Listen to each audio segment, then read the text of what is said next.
우리 일상에서 하나님께서 어떻게 일하셨나 하는 것을 돌아보는 것입니다. 일상 가운데서 보통 이제 지난 하루를 이렇게 돌아보고 또 저녁에 하지만 때로는 이처럼 낮에도 할 수가 있습니다.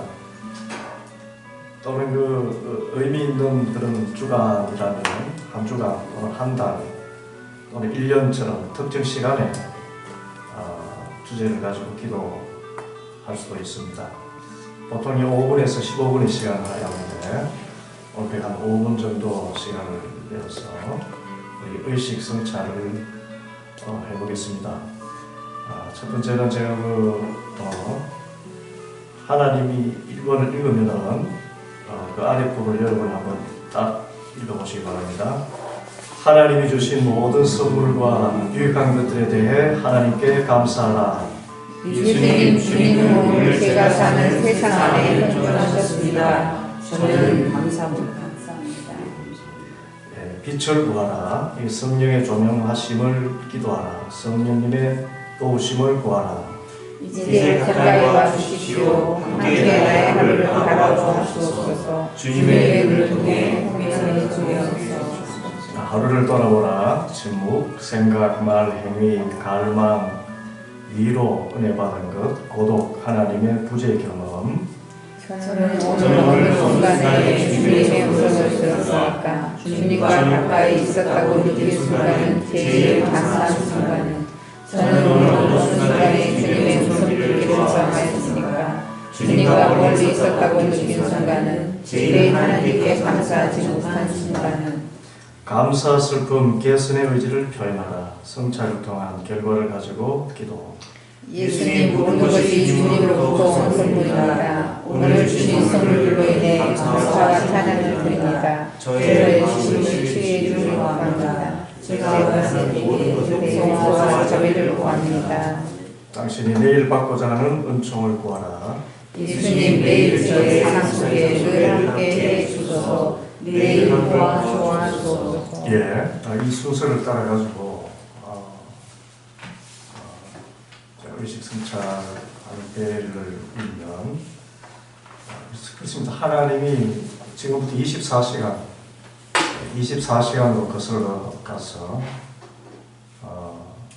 바로 어제 오후 3시 이후부터 지금까지 하나님이 나와 언제 함께 계셨고 언제 나의 음성을 들려주셨는가, 또는 어떤 때는 영적인 불안이 있었는가, 그것을 이렇게 생각하면서 감사 또는 그 후에게 그런 내용들을 우리 성령님께서 들려주신 음성 따라서 가장 먼저 성령님 이 시간 도와주옵소서 이렇게 기도하면서 조용히 묵상하겠습니다. 다 눈을 감으시고 가장 편안한 자세로 기도하십시오.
이제 그 내용에 감사한 일, 또 슬픈 일, 또는 반성하거나 회개할 일 기억나면 그것을 적어보시길 바랍니다.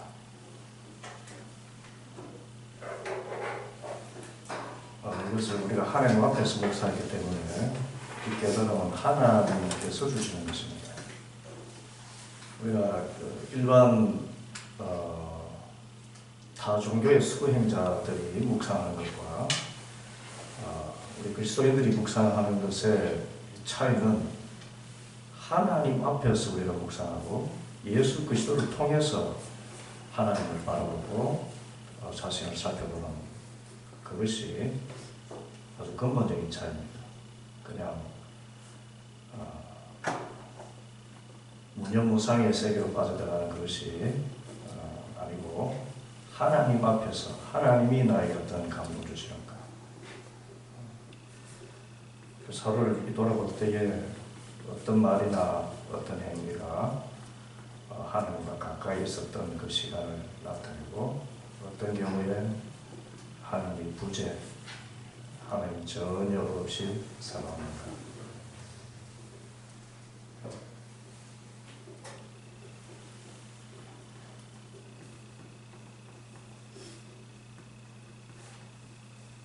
감사한 것은 감사하다고 마음으로 기도하시고, 또 잘못한 것은 용서를 구하시고, 또 이것이 내게 어떤 상처가 주어졌다면 치유해달라고 기도하시고, 또 내일부터는 이 시간 이후로는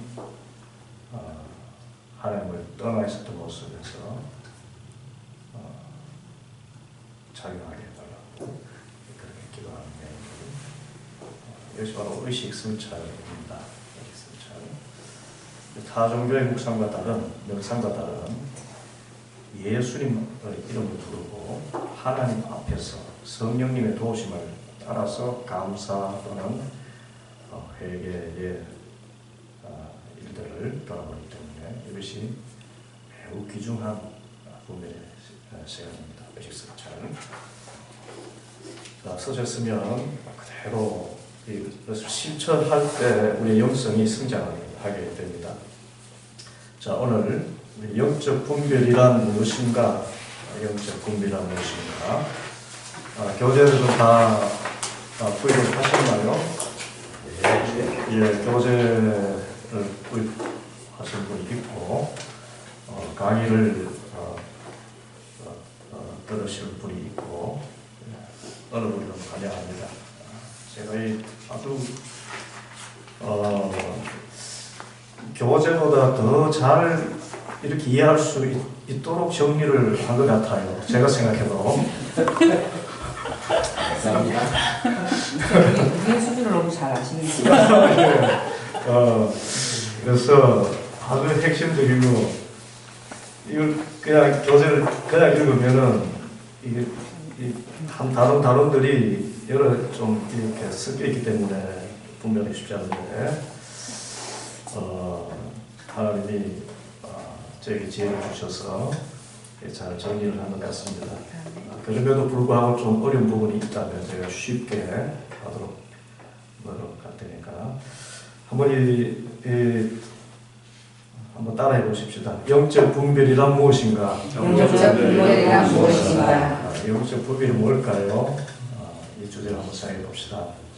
그 전에 분별 이야기하기 전에 우리가 방금 행한 의식 성찰과의 관련성을 생각해야 됩니다. 의식 성찰을 우리가 처음 영성 형성 훈련할 때 잠시 다뤘습니다만, 이 의식 성찰, 우리 의식을 돌아본다는 거 있죠, 그죠? 우리의 생각, 느낌들을 돌아본다는 것인데, 이것은 그 양심 성찰이라는 그런 영성 훈련에서 나온 기독교적인 그런 영성 훈련의 모습입니다. 양심 성찰은 주로 가톨릭에서 고해 성사를 하기 전에 죄에 초점을 맞춰가지고 내가 하나님 앞에서 어떤 죄를 지었는가, 그거 들여다보는 것이 양심성찰입니다. 양심성찰은 뭐에 초점을 둔다고요? 죄. 그런데 이 의식성찰은 하나님의 그 현존에 초점을 둡니다. 하나님 앞에, 내가 하나님 앞에 있다는 것. 내 존재 전체를 하나님 앞에 있다는 것. 여기에 중심을 두고 하나님에 보인 나의 모습, 모든 것들을 다 살펴보는 것을 의식성찰을 해야 합니다. 죄에 초점을 두느냐, 하나님께 초점을 두느냐. 하나님께서 전해주시는 그 죄에 자꾸 가슴 찔려하는 그 방향으로 가느냐, 아니면 하나님께서 베푸신 은혜 안에서 죄도 깨닫고 감사할 제목도 깨닫고 또 치유도 받는 그런 차원을 나누느냐. 그것이 의식 성찰입니다. 여러분, 제자 훈련의 일종의 맹점이라면, 우리가 제자 훈련도 많이 해봤죠. 제자 훈련 의미를 보면은 죄에 초점을 맞춥니다. 이렇게 예수님처럼 이렇게 못 살았지, 이렇게 살아야 돼. 예? 성경 암송하고 실천 과제를 내주고 이렇게 해야 돼. 그것을 우리가 의지적으로 이렇게 실천하도록 하는 것이 제자 훈련입니다. 지성을 통해서. 그런데 영성 훈련으로서의 의식성찰은 하나님의 현존 앞에 섰을 때에 나의 죄가 보이지만 그 죄에 초점을 두는 것이 아니라 이 죄를 용서하시는 하나님께 초점을 둬요. 그러면서 이 죄도 분별되고 내가 앞으로 어떻게 살아야 될 것이 분별됩니다. 그리고 이 의식성찰은 우리 삶이라는 이 상황 안에서 하나님의 그 존재를 알아차리는 그런 능력을 예민하게 해주는 그런 훈련입니다. 그래서 하루에 주무시기 전에 5분 이 의식성찰이 아무 안 같지만은 일상 삶 가운데서 하나님이 언제 어떻게 나에게 역사하셨는가 이것을 항상 의식하기 때문에 이 영안이 밝아집니다. 영안이 밝아지고 영적으로 굉장히 예민해집니다. 그래서 이 의식성찰을 하는 분들과 하지 않는 분들은 점점 차이가 나는데 영적인 분별력에서 차이가 납니다. 결국은 영성이 있다는 것은 영적인 분별력이 있다는 거거든요.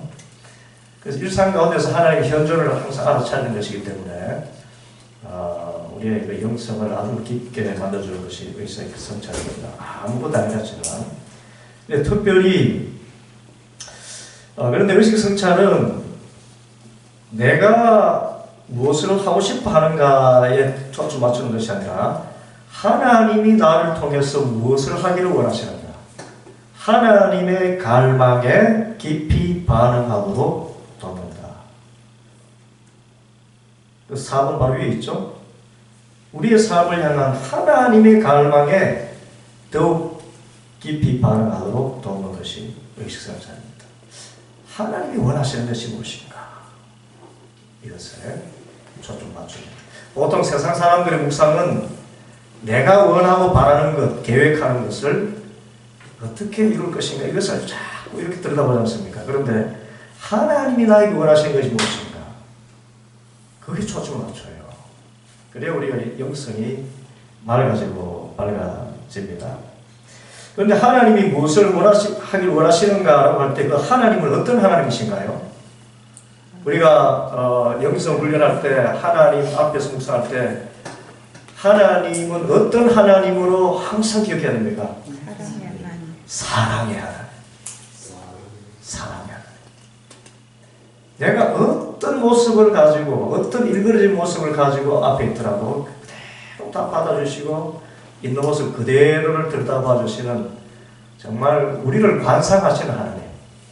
관상이라는 것이 있는 모습 그대로를 사랑의 눈으로 보는 것을 관상이라고 했죠. 그대로 우리를 지켜보시는 그 사랑입니다. 그래서 티모시 갤러거는 말하기를 성찰 기도는 매일 하나님의 사랑이 오늘 어디에서 활동 중인가, 하나님의 사랑이 오늘 어디에서 나를 이끌고 있는가를 구체적으로 찾습니다. 하나님의 사랑. 항상 사랑에 초점을 맞추셔야 됩니다. 사랑 안에서 이제 내가 그 사랑에 저항했던 것, 죄죠. 그런 것들 분별하게 되고 깨닫게 되는 것입니다.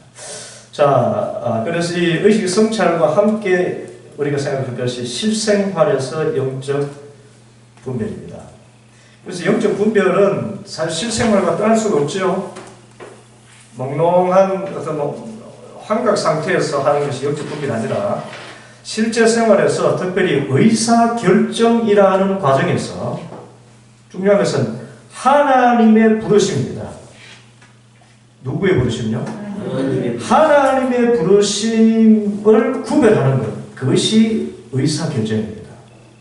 이것이 하나님으로부터 온 것인지 아니면 악한 영으로부터 온 것인지 아니면 내 자의적으로 뭔가를 생각한 것인지 그것을 구별해내는 것을 영적 분별하는 경향입니다. 무엇을 결정할 때 하나님의 부르심, 그것을 보는 것이 영적 분별입니다. 그래서 제 정확한 표현은 2번이죠. 분별은 하나님이 어떻게 활동하시고 우리를 개인과 공동체로 부르는지를 의도적으로 말해 동그라미 칩시오. 의도적으로 인식해 나가는 과정이 분별입니다. 하나님이 나를 어떻게 부르시고 우리 교회를 어떻게 부르시고 하나님이 어떻게 현존하시고 활동하고 있는가 이 일에 대해서 그것을 아주 의도성을 가지고 주님 그걸 아주 찾고 찾는 것입니다. 그래서 분별에도 갈망이 필요합니다. 하나님이 어떻게 보십니까? 그래서 영적 분별을 통해서 이제 결정을 내릴 때는 하나님의 부르심을 얼마나 적극적으로 추구하느냐에 달려 있어요. 분별은 그냥 되어지는 것이 아니고 그 뜻을 분별하기 위해서 하나님의 현존 앞에 서서 아주 실험을 해야 됩니다. 하나님의 뜻이 무엇입니까? 하나님이 기뻐하시는 것이 무엇입니까? 주님께서 지금 말씀하시는 것이 무엇입니까? 아주 갈망하는 자세를 가져야 우리가 영적으로 분별할 수 있어요. 인생 한번 사는 것, 이래 살고 저래 살고 대충 살아가지고 이렇게 생각해서는 우리가 영적 분별을 제대로 할 수가 없습니다. 자, 이 분별을 가리키는 다양한 표현이 있습니다. 첫째, 분별은 무엇이다? 선물이에요. 누가 분별하게 해주실까요? 성령 하나님께서 분별하게 해주셔요. 내가 분별하지 않습니다. 그래서 의식성찰도 성령 하나님의 현존을 먼저 의식하면서 하는 것이 의식성찰입니다. 두 번째, 분별은 믿음의 훈련이다. 훈련하셔야 됩니다. 그냥 분별 안 됩니다. 분별은 하나님의 계획을 신뢰할 것인지를 선택하는 훈련이고, 자, 이거 되게 중요합니다. 하나님께서 나에게 어떤 향한 계획이 있다면은 그 계획은 정말 신뢰할 만한 것이다. 믿음을 가져야 된다는 겁니다. 여러분이 분별을 구할 때 최종적으로 분별된 것에 여러분이 순종한 결단을 해야 바로 분별이 되지. 분별을 구해놔놓고 분명히 하나님 뜻인 것 같은데 순종하지 않으면 갈수록 분별력이 사라져버립니다. 그럼 분별이 할 필요가 없는 거예요. 하나님의 계획을 신뢰할 것인지를 선택해야 됩니다. 그리고 하나님께서 분별해서 펼쳐주실 미래는 선할 것이다, 악할 것이다. 선할 것이라는 희망을 품을 것을 선택해야 돼요. 우리가 성령 하나님의 의지에서 결정하고 선택했다면 그것은 반드시 선한 것인 줄 믿습니다. 그래야 바로 분별력이 생깁니다. 그리고 연장선에서 그 하나님께서 이렇게 선호하시는 미래, 그러니까 하나님께서 이렇게 보여주신 뜻이 있죠. 그것이 분명해진다면 우리 자신을 거기에 맞출지 순종할 선택, 순종의 선택, 순종하겠습니다. 그래서 분별은 하나님으로부터 시작해서 하나님의 뜻에 맞게 우리의 순종으로 열려있습니다. 세 번째, 분별은 일상 속에서 일상 속이에요. 일상 속에서 현존하는 예수님의 영, 성령님을 따르려고 하는 갈망입니다. 그러니까 분별하려는 분들은 영적으로 대단히 열심히 있죠. 자, 분별은 네 번째, 충만하고 진실한 삶을 살 수 있는 역량에 기반이 된다. 왜 그렇습니까? 그 분별 자체가 예수님의 영을 따르려고 하는 갈망이기 때문에 하나님이 보시는 대로 현실을 보고 하나님이 목적하시는 대로 그 목적에 근접하는 방식으로 행동하려 하기 때문에 하나님의 목적에 근접하는 방식으로 행동하려 하기 때문에 우리의 삶이 진짜로 진실하고 충만하게 살 수가 있습니다.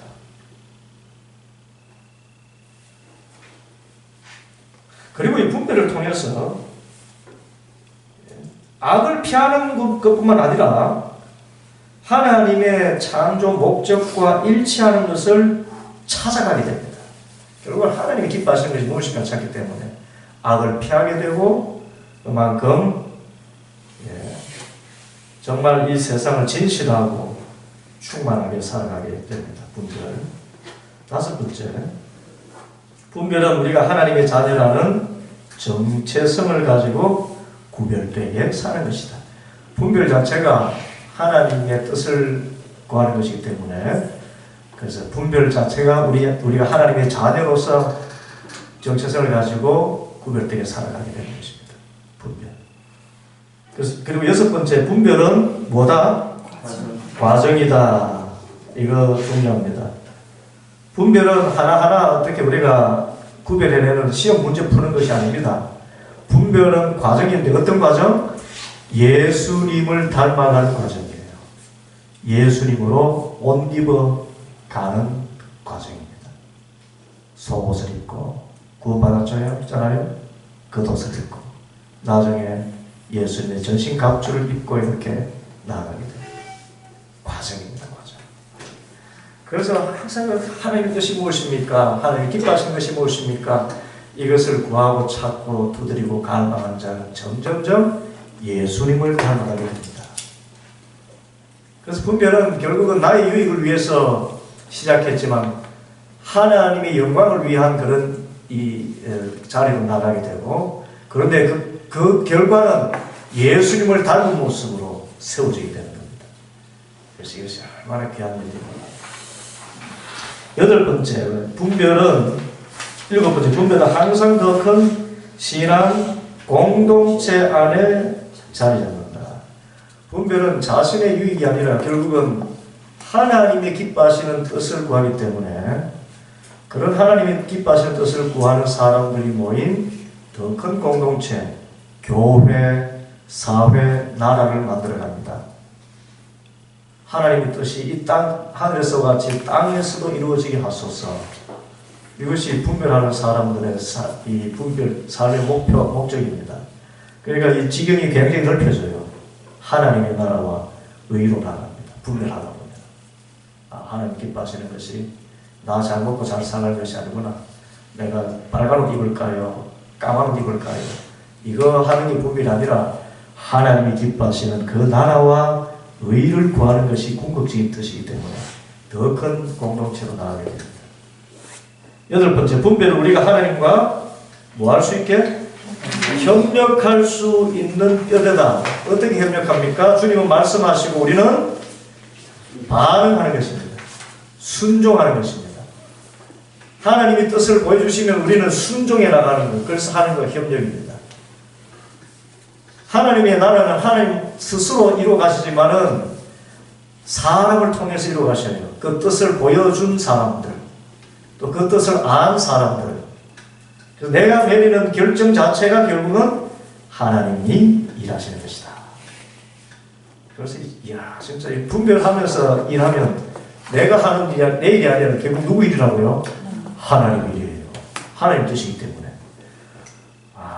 정말 하나님의 동력자가 됩니다. 자, 분별의 성경적인 기초가 있습니다. 자, 구약 성경부터 보면 성경은 하여튼 분별이 어마어마하게 담겨져 있습니다. 구약 성경에 보면 예언자들을 보면은 참 예언자가 누구인가?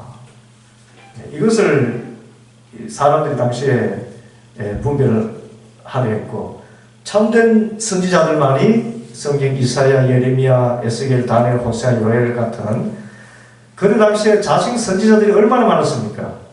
거짓 선지자들이 얼마나 많았습니까?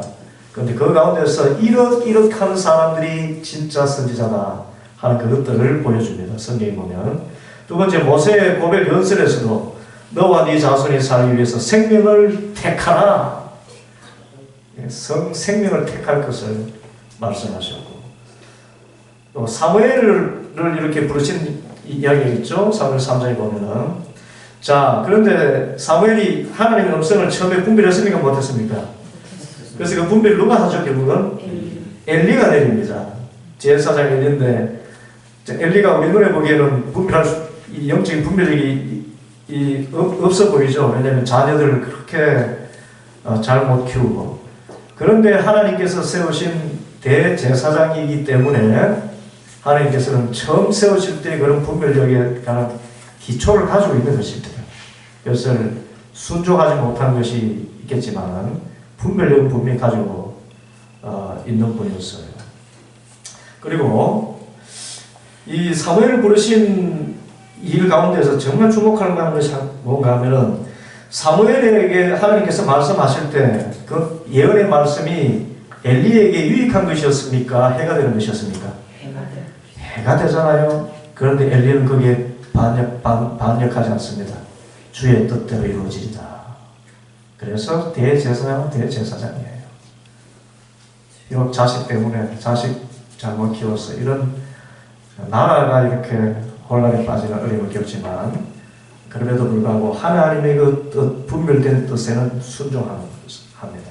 그래서 분별의 지혜를, 이 사무엘 부르신 이야기 가운데서 분별의 지혜는 첫째로, 한 사람이 계시를 받으면 그 사람만 알 수 있다? 다른 사람도 그 의미를 파악할 수 있어요. 그래서 우리 이 꿈꾼 이야기를 서로 나눌 수 있습니다. 이렇게 영혼의 친구들이 나누다 보면은 공동체 안에서 분별이 돼요. 아, 이건 뜻이 아닐까, 이건 뜻이 아닐까. 각자에게 성령이 주십니다. 그래서 영적 분별도 나 스스로 판단하고 결정하는 것이기도 하지만 대부분의 경우 그래서 공동체적인 분별이 있습니다. 그리고 두 번째, 모든 계시의 적절한 반응은 열림이다. 어떤 말씀을 하시든지 아멘 하는 것입니다. 하나님 말씀이라면 주님 뜻대로 이루어지리라 하는 열린 마음입니다. 세 번째, 하나님의 말씀이 분명해질 때 필요한 반응은 그것을 받아들이고 존중하고 그대로 행동하는 것이다. 이렇게 해야 분별이 앞으로도 계속됩니다. 불순종하면 하나님이 분별 능력을 주실 필요가 없어요. 이거 내 뜻이다 라고 보여줬는데, 아, 그 하나님 뜻입니까? 근데 그거 별로 제 마음에 안 들어요. 저 싫습니다. 이러면 하나님께서 그다음부터는 안 보여주세요. 영안이 어두워지는 것입니다. 그래서 자꾸 순종, 그대로 하나님의 뜻을 존중하고 순종하고 받아들여야 계속해서 하나님의 뜻이 분별되면서 점점점 예수 그리스도에게까지 자라나게 됩니다. 자, 엘리야가 이 하나님의 음성을 듣는 이것도 분별에 관한 중요한 이야기죠. 엘리야가 이제 시험을 받아서 저쪽에 산에 섰죠. 산에, 호렙산에, 시내산에 섰을 때에 그때 큰 바람이 불고, 자, 바람도 하나님의 영의 그런 그 역사의 징조죠, 그죠? 바람, 이 성령, 하나님의 영이라는 루아흐라고 하는데 이 자체가 바람이라는 뜻입니다. 프뉴마라는, 구약에서는 루아흐라 하고 신약에서는 프뉴마라고 해요, 성령을. 그런데 둘 다가 바람이라는 뜻을 갖습니다. 바람. 예.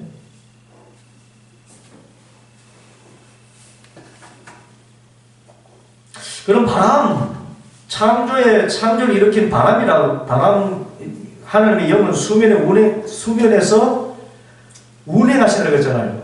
태초에 하나님이 천지를 창조하시니라 땅이 혼돈하고 공허하며 땅은 깊은 곳에 있고 하나님의 영은 수면 위에 어떻게 하시더라? 운행하시더라. 하나님의 영이 바람처럼 이렇게 부셨다는 것입니다. 그리고 창조의 바람이에요. 바람 가운데 하나님의 영이 있죠. 그 다음에 또 시내산의 출애굽기 13장에 보면 처음에 모세에게 어떻게 나타났습니까? 불 가운데 나타나셨죠. 빽빽한 구름 가운데 불 가운데 임하셨습니다. 그래서 바람이든 불이든 구름이든 이것은 다 하나님의 영이 현존하는 증거였는데 엘리야는 이 바람이나 불이나 구름에서는 하나님을 볼 수 없었고 언제 하나님을 느끼게 됩니까? 그 다음에 세미한 음성이 들렸다는 것입니다. 바람과 지진과 불은 다 지나가고 그러니까 우리가 일상적으로 그러니까 보통 사람이 생각하듯이 하나님은 이런 자리에만 있을 것이다. 이런 방식으로만 내게 응답해 주실 것이다. 라는 선입견을 버리라는 겁니다. 하나님은 침묵 속에서도 말씀하실 수 있다는 거예요. 그전까지는 바람과 지진과 불이 하나님의 현현의 표징이었지만 그거 다 지나가고 세미한 음성 정말 한가운데 이 내면에서 울려 퍼지는 음성으로 하나님의 말씀을 하시더라. 그래서 하나님은 하나님의 정하신 때에 오시며 하나님의 방법대로 그러니까 우리의 생각을 뛰어넘는 방식으로 우리에게 그 뜻을 보여주신다. 그래서 하나님의 뜻을 보여주시는 방식을 열어놔야 됩니다. 그래서 어떤 분은 항상 말씀으로만 응답하여 주시옵소서 라고 하는데 말씀으로만 응답하는 것이 아니라 때로는 이웃 사람의 말을 통해서도 하고 발람은 나귀가 말을 통해서 말을 하잖아요. 나귀의 입을 통해서 하나님의 말씀을 듣기도 하고 어떤 이는 기도원 같은 이는 양털이 젖고 마르는 그런 이적을 통해서 보기도 하고 그러니까 하나님께서 우리에게 그 뜻을 밝혀주시는 방법을 우리가 스스로 제안해서 안 됩니다. 하나님은 어떤 방법으로 우리 역사할 줄 몰라요. 그렇기 때문에 내 생각대로 뭔가 이루어지지 않는다고 해서 포기하지 마시고 하나님의 응답은 어떤 방식으로 신기한 능력과 방법으로 그렇게 임하실 수 있기 때문에 우리 열어놓아야 된다는 것입니다. 신약 성경으로 넘어가면 신약 성경에서는 예수님 자신이 분별의 대상입니다. 뭔가 하면은 예수님이라면 어떻게 하실까?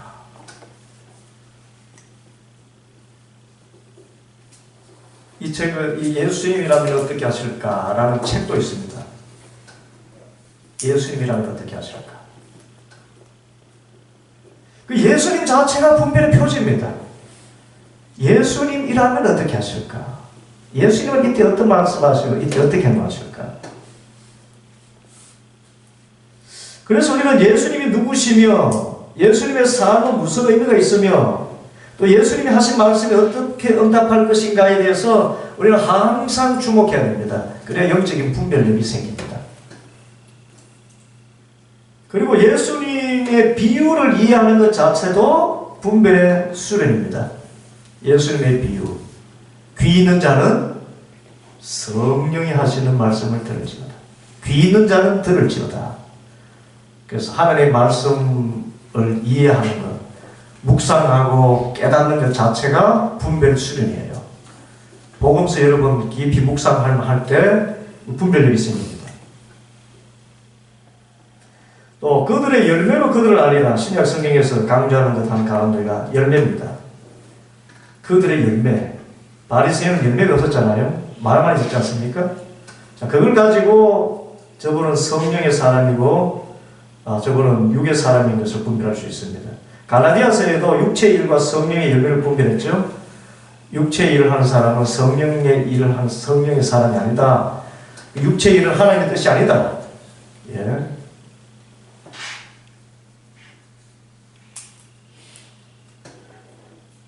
그래서 이 성령의 열매는 성령의 열매가 나타나면 저분은 성령을 따라 일하는 분이구나.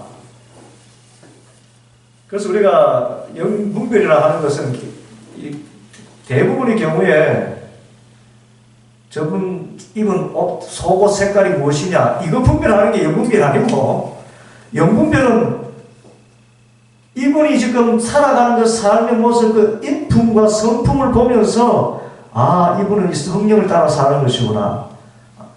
또 그런데 성령은 입으로 계속 이야기하는데 성령이 아닌 세상 영으로 그냥 살아가는 것이구나. 그것을 분별할 수 있습니다. 성령의 열매가 뭐죠? 사랑과 희락과 평안과 오래 참음과 자비와 양선과 충성과 온유와 절제라. 여러분, 거짓 선지자와 바리새인의 특징이 있어요. 공통점이 있어요. 현란한 말입니다. 겉은 천사같이 아름답게 봅니다. 그래서 우리는 그냥 눈으로는 도무지 분별하지 못합니다. 그래서 성령의 열매로서 그 인격과 삶을 보고 분별하게 됩니다. 그리고 요한복음에 보면은 이제 특별히 분별에 대한 성령의 역할을 제공을 합니다. 요한복음 14장 26절에 보면은 너희가 잡혀갔을 때에 뭘 할지 두려워하지 말라. 성령께서 할 말을 가르쳐주겠다. 성령께서 예수님께서 하신 일을 다 생각나게 해주시고, 또 성령은 보혜사로서 예수님에 대해서 증언하게 해주십니다. 그리고 이 모든 분별의 뿌리는 성령 안에 있는데, 성령의 목적은 우리 안에 예수님의 생명을 불러일으키는 것이다. 또 요한 1서도 보면은 이 성령에 대한 이해를 바탕으로 분별하는 것이 많이 말씀이 나와 있어요. 요한 1서 4장 1, 2절 보면 영을 다 믿지 말고 분별해라. 거짓 영이 세상에 나왔으리라고 했습니다. 그 다음에 대표적인 뭔가 하면 예수님께서 육체로 오신 것을 시인하는 영은 하나님께 속했고, 예수님이 육체로 온 것을 부인하는 영은 하나님께로 온 것이 아니다. 그런 분별했습니다. 이 영을 분별하라. 이 성령으로는 예수님께서 육체로 오신 것을 인정하게 된다. 그래서 우리가 생각하는 그런 우리 눈으로 참 그리스도인이고 그리스도가 아니고, 또는 성령의 사람이고 또 성령의 사람 아닌 것을 분별하는 것은 틀리기가 쉽습니다. 그래서 항상 당시에 여러분 요한일서 4장 1, 2절 말씀은 영지주의에 대한 교훈이거든요. 영지주의 사람들이라는 것은 진짜 신령한 사람들이에요. 세상 육체를 진짜 악한 것으로 보고 이분들은 철저하게 금식이었습니다. 금식하고요, 금욕하는 사람들이었습니다. 얼마나 경건하게 보입니까? 성생활도 안 했어요. 불결하다고. 그만큼 매주 깨끗한, 그러면서 하나님 믿는 사람들입니다. 그러니 이렇게 정결한 사람이 어딨느냐 싶은데, 그런데 이분들은 육체를 더러운 것이라고 생각하기 때문에 예수님이 육체로 오신 것을 부인했습니다. 아니, 하나님, 거룩하신 하나님 아들이 어떻게 육체를 입고 오실 수 있는가? 그래서 예수님이 육체로 임하신 것은 육체의 모습을 이렇게 모습으로 보일 뿐 실제 육체가 아니었다. 그래서 이것을 가현설이라고 얘기합니다. 그것을 주장했어요. 그래서 이 영지주의자들 보면 대단한 분들입니다. 정말 금욕적이고요. 모여서 정말 기도하는데 진짜 영적입니다. 막 황홀경이 이러고요.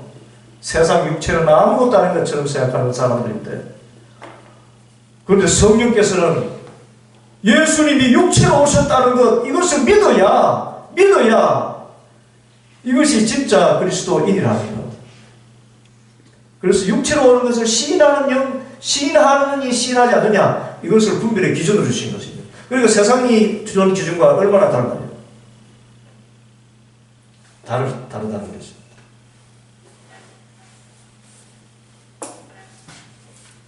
그 다음에 5번째, 사도행전 15장에 보면은 공동체 분별이 있습니다.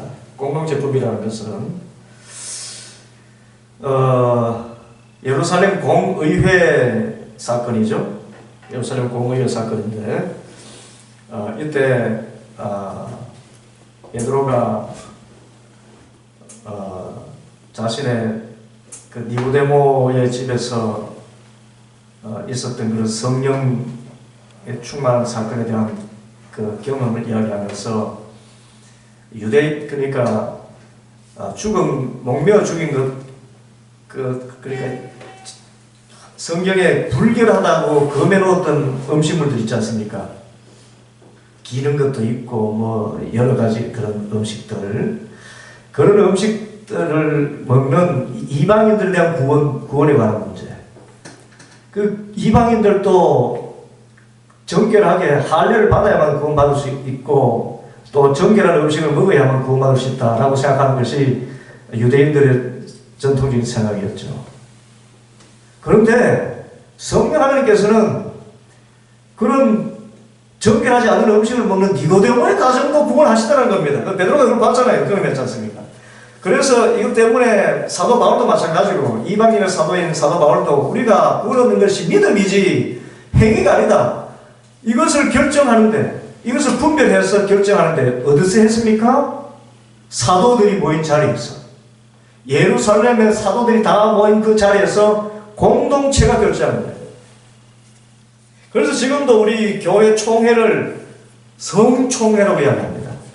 그래서 총회의 결의를 성경 다음에 우리 교회가 지켜야 될 원칙으로 하고 있습니다. 왜냐하면 공동체 분별이기 때문에. 이 공동체 분별에 누가 역사하셨다?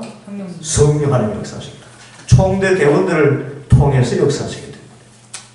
그래서 재직회가 있고요, 공동의회가 있고 당회가 있는 것입니다. 공동체. 그래서 공동체 회원들이 다 성령 충만하면 진짜 바른 결정을 하게 되고, 그런데 공동체가 결정한다고 다칠 일은 아니죠. 신사삼대 결의는 잘한 겁니까? 잘못된 겁니까? 잘못했지요. 왜냐하면 그 공동체를 구성하고 있는 개개인들이 영적으로 바로 서지 못했기 때문에. 그래서 이건 긴장관계가 있어요. 개인의 분별과 공동체의 분별은 긴장관계가 있습니다. 공동체 분별에 개인의 분별이 복종돼야 되지만 공동체 분별에 개인이 저항할 수도 있습니다. 이 저항 유무는 하나님께서 주시는 강력한 분별 의지, 그 의지를 마르틴 루터가 가진 거죠. 그래서 그 공동체를 그 어마어마한 공룡같이 거대한 가톨릭에 대항해서 섰습니다. 구원 얻는 것은 돈으로 구원 얻는 것이 아니라 하나님을, 예수님을 믿는 믿음으로 구원받는다. 이거 하나 선포합니다.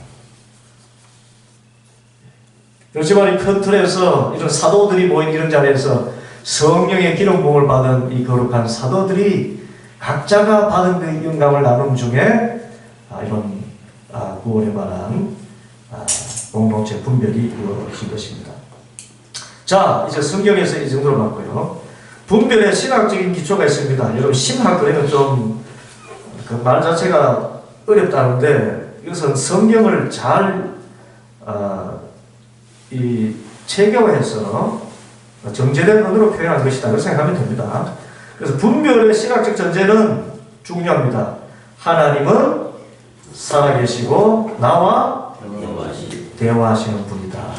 이것을 전제해야만이 영적인 분별을 할 수 있습니다.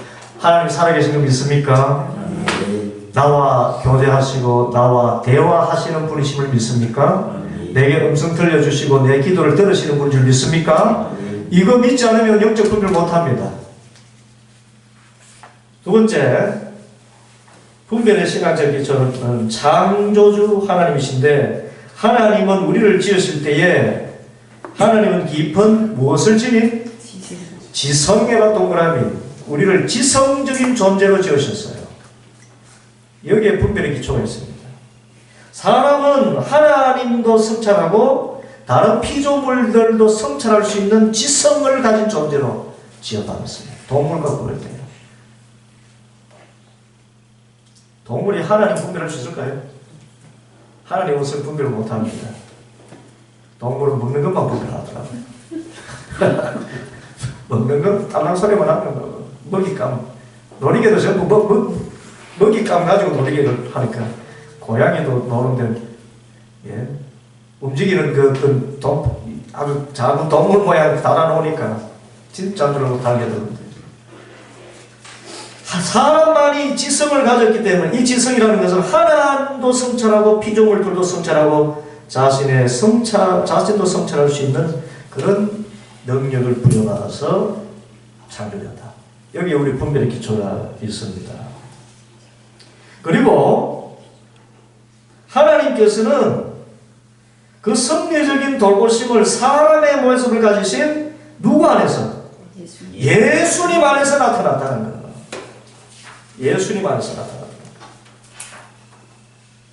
그래서 예수님이 하나님이 누구시며 또 우리가 누구며 또 우리가 참 하나님과 어떻게 관계를 살아야 되는지 이해하는 최고의 근거가 됩니다.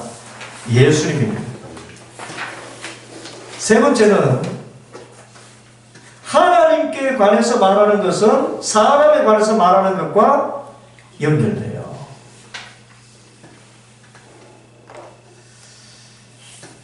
왜 그럴까요? 사람은 하나님의 형상대로 지어받았기 때문입니다. 그래서 사람을 알려면 하나님께 물어야 됩니다. 우리가 누군지를 제일 잘 아시는 분이 하나님이시기 때문에. 그래서 하나님에 관해서 말하면 결국은 사람에 관해서 말하는 것과 연결됩니다. 그래서 칼빈은 하나님을 아는 지식과 자기를 아는 지식은 필수적인 관련이 있다.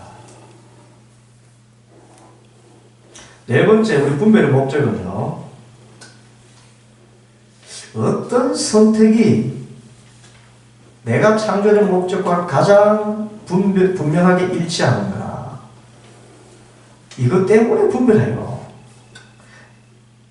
내 이 선택 조건 중에 어떤 것이 하나님께 가장 큰 찬양과 존경과 섬김을 가져온다.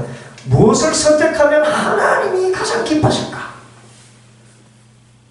무엇을 하나님이 가장 원하실까? 이것이 분별의 목적 되길 바랍니다. 무엇하면 내게 가장 유익이 될까? 이렇게 들어가면 분별이 안 돼요. 무엇이 하나님이 가장 기뻐하실까? 이것을 하나님의 나라와 의를 구하는 것 같습니다. 그리하면 그 결정은 결국 누구에게 유익이 된다? 나에게 유익이 돼요. 그래서 순서를 알아야 됩니다. 이것이 하나님께 찬송 돌릴 만한 일이 될 것인가 아닐 것인가. 그래서 기도할 때도 하나님께 영광 돌리겠사오니 이 일을 허락하여 주소서. 하나님의 나라를 위해서 일하겠사오니 그 의의 도구로 저를 사용해 주소서. 항상 하나님으로 지극히 높으신 하나님의 아들 주 예수님, 죄인인 저를 불쌍히 여기소서. 그러면서 자신의 기도 제목을 올리는 것입니다. 항상 하나님을 높이고 하나님의 뜻을 우선시하고 그렇게 분별로 나가다 보면 결국은 하나님께서는 그 분별 안에 분별하는 나 자신을 복되게 하시는 길로 이끌어 주십니다. 자, 세 번째 우리가 분별이 있어서 그걸 기억해야 될 것은 신학적으로 사람은 죄인이라는 것입니다. 자, 그래서 우리가 분별할 때 우리는 반역자지요. 죄인이고 또 선악을 분별할 때 악을 선택하기 쉬운 혼란도 있고요. 그리고 다른 사람을 왕따시키거나 또는 무리지어서 그런 소외를 지향하는 우리의 깊은 뿌리의 성향이 있습니다. 우리의 죄의 깊은 성향이 있습니다. 그래서 분별할 때 우리가 부차적인데 하나님께 영광 돌리고 하나님 기뻐하시는 목적보다 나의 이 죄성을 만족시키는 그런 목적에 빠질 수도 있다는 거, 이거 기억해야 된다는 겁니다. 그래서 내 분별이 완전할까요? 완전하지 못할까요? 완전하지 못해요. 그거 알아야 됩니다. 여기는 우리 하나님에 대한 그 잘못된 인식도 있습니다. 하나님은 사랑이시다는 것을 항상 기억해야 되는데, 의식 성찰도 하나님이 사랑이시다는 걸 기억해야 되는데, 이거 결정하면 그 하나님을 둘이 두려운 하나님으로 이렇게 보고 나서 의식성찰하게 되면 죄만 비치는 것입니다. 죄만 비쳐요.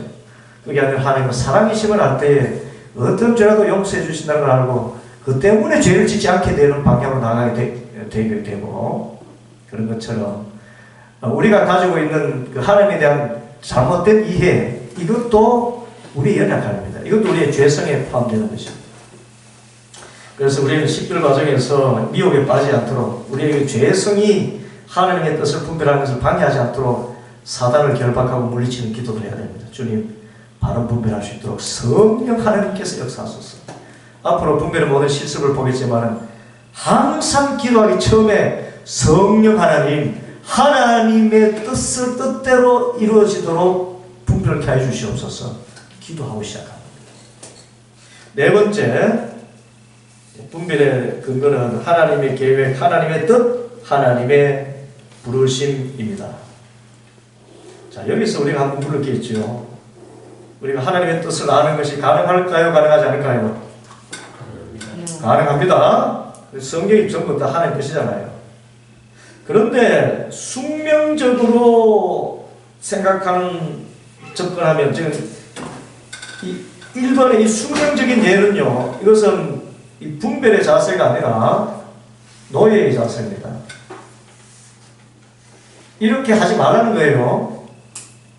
자, 하나님의 계획은 이 피조세계를 초월해서, 초월이라는 것은 만세 전에 주님께서 다 정해놓았다는 겁니다. 이것을 청사진 설계도 모드라고 그렇게 이야기합니다. 하나님께서 내가 앞으로 살아갈 어떤 분은 그러더라고요. 오늘 음식점 가서 내가 무엇을 먹을까? 무엇을 먹을까? 수저를 들고 제일 먼저 무슨 반찬을 집을까? 이것도 하나님이 정해놓으셨다고 해요. 이런 사람은 기도가 필요할까 필요하지 않을까요? 기도하게 되는 것도 하나님이 정해놨기 때문에 기도하는 것이다. 이런 식으로 표현하기 때문에 기도도 하지 않습니다. 그 종교는 죽은 신앙입니다. 그 위험성을 이야기하는 거예요. 여기서 이제 하는 것은 하나님은 나를 향해서 이런 계획을 세웠기 때문에 너는 이 길, 그리고 이 방법, 구체적으로 젓가락질 하는 것까지도 하나님 정해놨기 때문에 너는 그대로 따라가기만 하면 된다. 예. 그래서 분별은 아무 변화도 일으키지 못합니다. 하나님의 뜻만이 냉혹하게 이루어져 갈 뿐입니다. 냉혹함이라는 표현이잖아요. 하나님의 계획은 숙명적인 것이 아닙니다. 하나님의 뜻은 바뀔 수 있습니까? 바뀔 수 없습니까? 바뀔 수 있어요. 이거 하는 것이 대단히 중요합니다. 죽이기로 하셨다가도 살리셔요. 그것이 근본적인 하나님의 뜻입니다. 자, 근본적인 뜻은 변치 않지만 부차적인 뜻은 변합니다. 여기에 하나님과 우리 인간의 공동 창조라는 표현이 나옵니다. 하나님의 뜻이 있는데 사람이 거기에서 참여하는 여부에 따라 가지고 그 결과가 달랐습니다. 우리가 기도해서 하나님의 뜻을 분별했다 칩시다. 분별했는데 분별해서 이렇게 그대로 나가면은 다 잘 될 것 같은데 100% 완전하게 뒤에 나오고 있으면 안 되는 경우도 있어요. 어떤 경우에는 분별한다고 분별했는데 조금 전에 말한 우리의 그 연약함, 우리의 죄성 때문에 잘못 선택한 경우가 있어요. 그러나 그때도 하나님께서는 내 결정을 존중해 주시고 여기서 새로운 결단을 할 수 있도록 또 분별력을 더해 주셔서 점점점 하나님의 원래 취지와 목적과 계획에 맞도록 이끌어 주시는 하나님이심을 믿으시기 바랍니다. 여기에 우리의 협력이 필요해요. 하나님 이 결정이 이렇게 망쳤기 때문에 하나님한테 삐지고 아닙니다. 결정은 결국 누가 하는 겁니까? 내가 하는 거예요. 하나님이 시키셨다고 하는 건 숙명적인 사고입니다. 내가 하는 겁니다. 분별하도록 하나님께 도우심을 구해서 하지만 그 결정은 결국 내가 하는 거예요. 그렇죠. 내가 하지만 하나님께서 기뻐하시는 완전한 뜻에 근접하도록 도와주시는 것이 성령님이십니다. 자, 하나님은 역동적이고 계속 어떻게 하신다? 변화하셔요. 주님은 지금도 계속해서 새로운 창조를 이루고 있습니다. 이미 창조된 것을 반복하는 것이 아니라 끊임없이 창조하시는 분이에요. 항상 새롭게. 그리고 우리가 하나님의 형상대로 창조되었기 때문에 우리는 하나님과 동그라미 함께 우리의 미래를 창조한 일에 참여할 수가 있습니다. 우리는 여러 제약 조건들이 있음에도 하나님과 함께 우리의 특별한 미래를 공동 창조하고 우리가 속한 공동체와 지구상의 모든 생명체의 집단적인 미래에 이바지할 진정한 능력을 우리 안에 지니고 있다. 여러분 아멘 하시기 바랍니다. 이거 옛날 신학 하신 분들은 우리가 어디 새롭게 이 미래를 열어갈 힘이 있다고 숙명적 이 과거에 이 개신교 정통주의가 있습니다. 개신교 정통주의라는 것은 그야말로 이렇게 학문적으로만 하나님을 말하지 뿐이지 인격적으로 하나님을 만나는 게 없어요. 아주 메마른 지성주의를 개신교 정통주의라고 이야기합니다. 이분들에게서 사람의 자유가 없어요. 하나님이 만세전에 구원 얻을 자, 구원받지 못할 자 다 정해놓으셨고 머리칼 또다 새 신발에서 주님께서 무엇을 찍어 먹으며 무엇을 옷 걸치고 입으면 이까지 다 정해놨기 때문에 너는 그 하나님이 정해놓은 그런 그냥 가는 것일 뿐이라고 할 만큼 폐쇄적입니다. 그렇지 않습니다. 하나님께서 우리에게 자유와 의지를 주셨어요. 하나님 형상을 주셔서 자 에덴 동산에서 동물을 주님께서 만드시고 그 이름을 누구에게 짓게 하셨습니까? 아담에게 짓게 하셨어요. 하나님의 숙명론이라고 그러면 하나님께서 짓는 적시로 이것은 코끼리라고 불러라. 엘레판토라고 불러라. 엘레판토. 일본식 발음입니다. 엘레판토라고 불러라. 그래 하지 않고 우리 사람에게 경작도 하고 이미 다 창조해놓은데 그걸 또 경작을 해요. 이미 창조된 동산을 가꿀 수 있도록 지금 하셨어요. 지금 우리가 태어난 이 세상에서 우리는 숙명을 살아가는 것이 아니라 하나님과 함께 새로운 창조로 나가게 됨을 믿습니다. 아멘. 그 능력을 우리에게 주셨어요. 이걸 믿어야 돼요. 그래서 분별을 하면서 하나님은 희망의 하나님, 최선의 결과 하나님께 유익되는 것일 뿐만 아니라 내게도 유익되도록 모든 것을 이끌어 가시는 주님이신 줄 믿고 우리는 기도하며 나가는 겁니다. 그래야 바로 분별할 수 있어요. 하나님은 악한 신이고 저 AI 지능 수억 개 합쳐놓은 그런 초고도의 지능적인 어떤 감정적인 실체다. 그래가지고 우리를 칩 꼽아놓고 이렇게 무선으로 5G 시대 앞으로 6, 더 G 시대 나오면 홀로그램이 설교한다 그러잖아요. 홀로그램이 설교한대. 벌써 홀로그램이 나와가지고 이 무대에 나와가지고 그 사회에서 대담하더라고요. 미국에 있는 학자가 와가지고는 지금 저기 영국에 있는 사회자하고 진행하더라고. 5G를 이용해가지고 이런 그 내용들. 그래서 우리는 하나님과 함께 특별한 미래를 공동 창조하는 능력을 가진 사람이다. 이거 정말 중요한 통찰입니다. 그래서 결국은 어떤 데까지 나가면 B 보십시오. 내가 결정 내리는 것을 통해 전혀 새로운 미래가 열린다. 그러니까 선택 잘해야 되겠죠? 선택은 이미 정해놓은 것이 아니고 내가 선택하는 것이기 때문에 선택할 능력을 주시기 때문에 또 선택할 수 있는 영감을 주시잖아요. 그걸 우리가 잘 분별해야 된다는 겁니다. 분별의 몫은 내게 달려있는 거예요. 결국은 내 자유의지를 가지고 하는 것이기 때문에. 그래서 나의 역할과 책임의 중요성이 돼도 됩니다. 과거에서 조직신학으로는 맞지 않지만 영성신학으로는 맞는 저희입니다. 공동창조. 뒤에도 나올 것입니다. 다섯 번째, 자, 은총의 수단을 전제했는데 하나님께서는 우리가 하나님의 자녀로서 살아가도록 또 여러 상황과 한계 속에서도 풍성한 삶을 살아가도록 도와주는 은총의 수단을 주셨다. 우리가 어떤 결정을 하든지 간에 살 길을 열어주시는 수단이 있다는 겁니다. 뭘까요? 성경. 두 번째, 전통이 있어요. 우리의 삶과 신앙을 자면 그러니까 영적인 독서가 필요합니다. 우리가 이런 책, 영성 서적들 있는 것. 그 다음 세 번째, 신앙 공동체가 있어요. 우리가 합심해서 중보 기도하는 이유가 뭡니까? 기도하다 보니까 어느 분이 꿈을 꾸지 않습니까? 예, 제가 큰 위로받았던 경험이 있어요. 제가 언젠가 굉장히 힘들었는데 어느 분이 꿈을 꿨다고요. 저를 봤는데, 예, 최근에 어느 분으로부터 들은 꿈입니다. 예, 아주 너무 좋은 꿈이라서 이야기하면 김석도 같아서 그 힘이 되는 거예요. 이 신앙 공동체가 우리 은총의 수단입니다. 지금 여기 계신 분들이 다 은총의 수단이에요.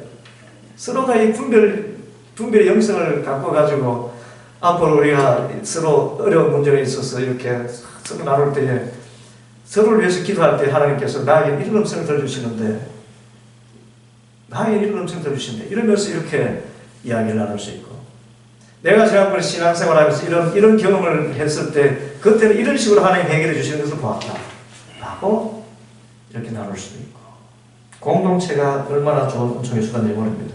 그리고 성례절입니다. 이것은 눈에 보이는 하나님의 은혜입니다. 예수 그리스도의 십자가의 보혈과 그 피로 씻음 받은 세례와 성만찬이죠. 그래서 성례절을 정말 우리 귀하게 여기고 참여해요. 다섯 번째, 여러 기도서와 문집들이 있습니다. 영성 고전에 관심 있는 분들은 제게 문의하면 읽을 만한 영성 고전들, 기도에 관한 여러 책들이 있어요. 알려드리겠습니다만. 그 다음 여섯 번째는 제일 마지막에 나왔지만은 제일 전제가 하나님의 사랑이에요. 우리가 분별할 수 있는 근거는 하나님의 사랑입니다. 우리가 무엇을 하든지 하지 않든지 하나님의 사랑 밖으로 떨어지는 일이 가능합니까? 불가능합니까? 불가능합니다. 시편 139편에 우리가 저 음부에 내가 있을지라도 주님 거기 계시고 새벽 날개를 치고 바다 끝에 가 있을지라도 거기 계시고 로마서 8장에서는 환난이나 박해나 기근이나 적시나 위험이나 칼이나 사망이나 생명이나 천사들이나 장래나 현재이나 어떤 피조물이라도 우리를 그리스도 예수 안에 있는 하나님의 사랑에서 끊을 수 없습니다. 하나님은 사랑이시다. 요거 하나만큼은 있지만 바짝 붙들어야 됩니다. 그래야 분별이 이루어집니다. 많은 사람들이 분별이 실패하는 이유 가운데 하나가 하나님을 사랑으로 보지 않고요. 기계, 저 슈퍼컴퓨터, 이런 아주 물기 하나 없는 그런 냉정한 분으로 알고 기계적으로 하나님을 이해해서 분별이 실패하는 경우가 많아요. 하나님은 사랑이셔요. 사랑이십니다. 자, 결정을 분별한 7단계가 있습니다. 7단계인데 이걸 이제 하나하나 다 해나갈 거거든요. 해나가는데 첫째는 영적 자유함을 추구하라. 자, 이것이 분별의 기반입니다. 어떤 분별을 하든지 주님의 뜻에 따르겠습니다.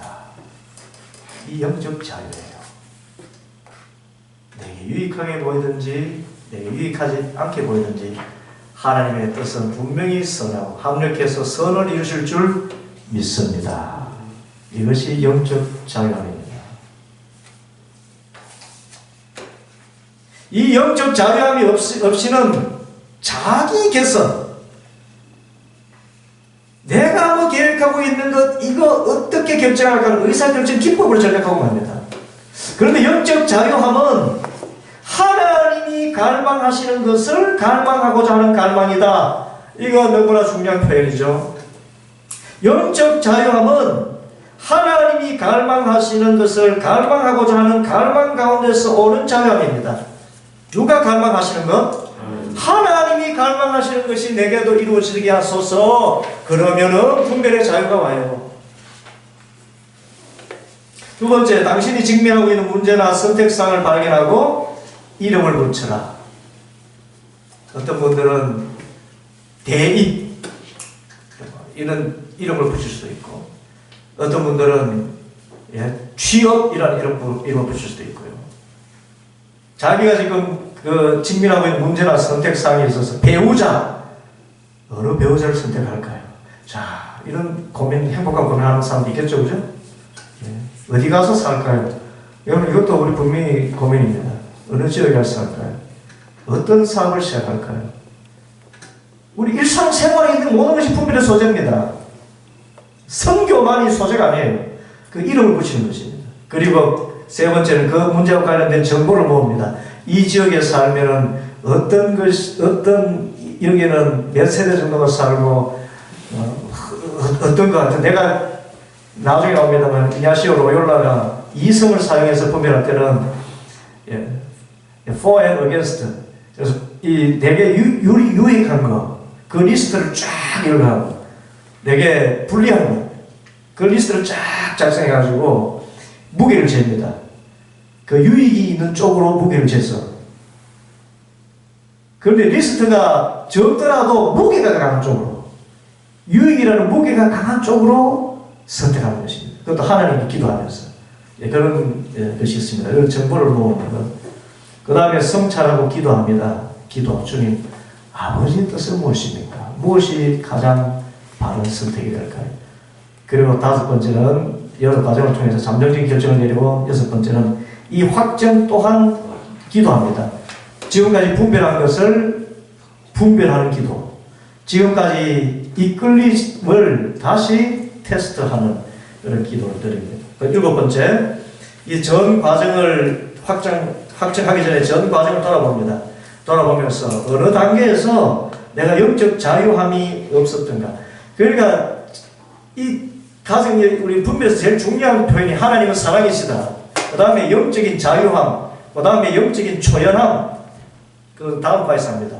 이 세 가지가 항상 붙어 있어야 합니다. 하나님은 사랑이시다. 두 번째는 영적인 자유함. 세 번째는 영적인 초연함. 이루어 주시도록 내 뜻대로 되어도 되고 안 되어도 된다는 자세까지 나가는 게 초연함이에요. 이 세 가지가 있어야만이 우리가 바르게 분별할 수 있는데, 영적 자유함이 없이 행했던 부분은 있었는가? 또 평강을 잃어버렸던 지점은 없는가? 또 긴장으로 가득 찬 있었던 부분은 없는가? 영적 불안이 있을 때는 그것을 결정하는 것은 바른 분별이 아니라, 지난 시간에 이야기했죠? 그런 내용들입니다. 이 내용들을 이제 제 4과부터 일곱 주제를 계속해서 하게 될 것입니다. 그리고 자주 하는 질문들이 있어요. 첫째로, 언제 우리가 분별을 사용해야 되죠? 모든 결정하자. 무엇을 먹을까에서도. 오늘 시장 가서 오렌지를 사셨는데 이것도 기도하고 결정하는 것입니다. 그리고 기도하고 결정하라 하니까 여러분 좋죠. 오렌지 잘못 사놓으면 맛대가리 한도 없고. 예. 여러분, 이 분별이 필요합니다. 근데 이 분별이 우습죠. 그런데 실제로 이런 거 분별하는 내용이 우리 영적 분별에 다 들어가 있어요. 어떻게 옷을 입으며. 그런 것들이 우리의 신앙적인 정서도 사용하고, 느낌도 사용하고, 기억도 사용하고, 직관도 사용하고, 예? 여러 가지 7가지 요소가 있어요. 그걸 다 사용하려 할 때, 이런 거 선택하는 하나까지라도 자동적으로 분별을 하게 됩니다. 이성을 사용해서. 특별히 이런 거 할 때는 이성을 사용하잖아요. 경험을 사용하잖아요. 오늘은 지금 이런 날씨에 이때는 오렌지가 제일 좋아. 그래서 상관인가요? 이 선택이에요. 우리 이성과 기억을 사용한 것입니다. 자, 그래서 모든 결정 과정에 분별 사용. 두 번째, 분별은 옳고 그름, 선과 악의 구별을 다룹니까? No! 선과 악에 대해서는 분별할 필요가 없어요. 악은 선과 악이 이미 구별된 이상 악은 행하면 안 됩니다. 그건 죄예요. 선과 악을 구별할 필요가 없어요. 이미 선과 악은 구별되어 있다면, 그러니까 도덕적으로 악한 것, 중립적인 것, 선한 것 사이 이런 것은 분별할 문제가 아닙니다. 분별은 도덕적으로 모호한 것, 고등어 먹어도 되고 꽁치 먹어도 될 때, 예를 들자면 이것입니다. 예? 10,000원짜리 선물을 사는데 컵을 사도 되고, 뭐 이렇게, 예? 어떤 마스크를 사도 되고, 요럴 때 예를 들자면 그렇습니다. 그러니까 두 가지 좋은 선택 사이에서, 또는 좋은 선택과 더 좋은 선택 사이에서 결정할 때 그때 분별을 사용합니다. 악은 기도할 때 너 죄야 그러면 막 즉시로 회개하고 안 해야 되지. 그런데 악은 죄는 죄인데 하나님 이거 제 마음에 담깁니다. 어떻게 하면 좋을까요? 이건 분별 안 해요. 이것은 하나님한테 이거 그냥 이 죄성을 그냥 내놓고 우유부단한 것이며 부패한 본성에 묶여있는 사탄의 음성을 듣고 있을 따름이에요. 물건을 샀으면 돈을 지불해야지요. 근데 주인 안 보는데 슬쩍 가져와 버리고, 그러고는 주인 모르게 가져와서 지금 내 주머니에 있다. 하나님 이거 돈 지불해야 됩니까? 지불하지 않아야 됩니까? 이거 합니다. 그런데 의외로 많은 분들이 선과 악을 분명히 알면서도 그걸 분별의 과제로 삼고 있는 경우가 많아요. 거짓의 영에 잡히는 것입니다. 그래서 이런 선과 악에 대한 분별, 이것을 기본적인 분별로 들어가 버리기 시작하면은 그런 사람들은 진짜 분별 못합니다. 사단이 틈탑니다. 우리는 좋은 것과 더 좋은 것 사이를 선택해야 돼요. 마지막 세 번째, 분별이 얼마나 확실할까요? 절대적인 확실함은 불가능합니다. 왜냐하면 우리의 연약함이 있기 때문에. 심사숙고하고 몇 년 동안 기도해서 결정했는데 보니까 악수를 두게 되는 그런 경우가 있어요. 그러나 그때도 하나님께서는 우리에게 새로운 길로 걸으신다. 자, 네 번째도 마찬가지. 분별은 언제나 옳은 결정으로 이끕니까? 아니지만 하나님의 부르심에 가장 가까이 일치한 결정이라면 그것은 옳은 결정입니다. 줄을 그어놓으시죠. 옳음이라는 것은 하나님의 부르심에 가장 가까이 일치한 결정. 그러니까 나의 가장 선한 자아로부터 흘러나오는 하나님의 부르심에 가장 가까이 일치하는 결정을 의미한다면 우리는 옳은 결정을 한 것이다 할 수가 있습니다. 자, 두 번째 분별에서 보통 일어나는 실수가 뭔가 하면은 우리가 결정하면 이런 결과가 주어질 것이다, 상상한 대로 이루어져야 된다고 생각하는 겁니다. 그런데 결정하는 것과 상상은 다릅니다. 결정한 것과 결과는 다를 수 있어요.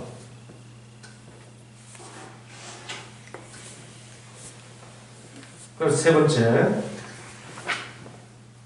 우리가 듣고 분별하기 위해서 최선을 다했다는 것을 기억하고는, 최선을 다했다는 것을 기억하면서 항상 이렇게 여쭈시면 됩니다. 이제 하나님 어떻게 할까요? 이 결정 내렸습니다.